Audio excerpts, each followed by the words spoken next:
بسم اللہ الرحمن الرحیم۔ عزیز سامعین و کرام، آپ دیکھ رہے ہیں وٹ اینڈ ہاؤ چینل، اور آج کا ہمارا موضوع انتہائی چھوٹے کلمات ہیں اور ان کی بہت بڑی فضیلت ہے جو سن کر اور جان کر آپ کو یقیناً خوشی ہوگی۔ تو دوستو، وہ کلمات یہ ہیں: لا الہ الا اللہ وحدہ لا شریک لہ لہ الملک ولہ الحمد وہو علی کل شیء قدیر۔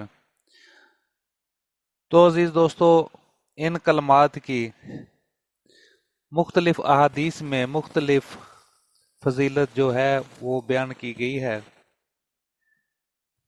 تو دوستو، مزید تفصیل جاننے سے پہلے آپ سے میری گزارش ہے کہ اگر ابھی تک آپ لوگوں نے میرا چینل سبسکرائب نہیں کیا تو ابھی سبسکرائب کیجئے اور ساتھ میں بیل کا بٹن ضرور کلک کیجئے تاکہ میرا ہر نیا اپڈیٹ آپ تک بخوبی پہنچ سکے۔ تو دوستو، یہ کلمات ایک مرتبہ پڑھنا بھی احادیث مبارکہ سے ثابت ہیں۔ حدیث نبوی آپ کی خدمت میں پیش ہے۔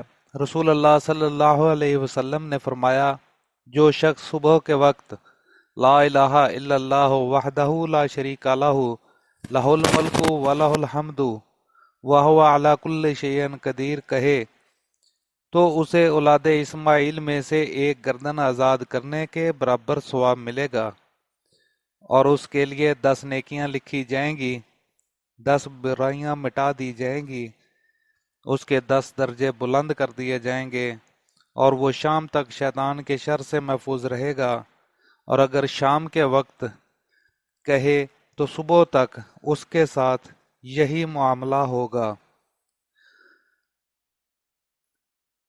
سنن ابی داؤد حدیث نمبر 5077۔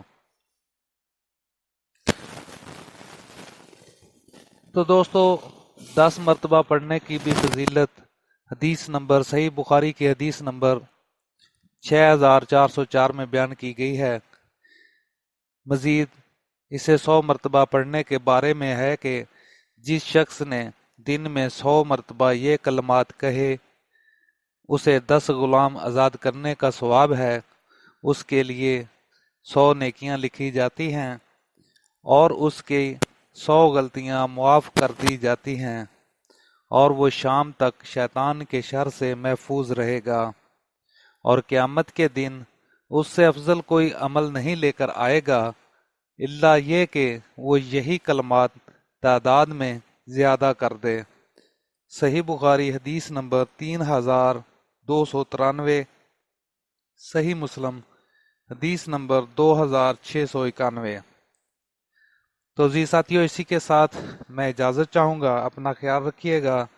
السلام علیکم ورحمۃ اللہ۔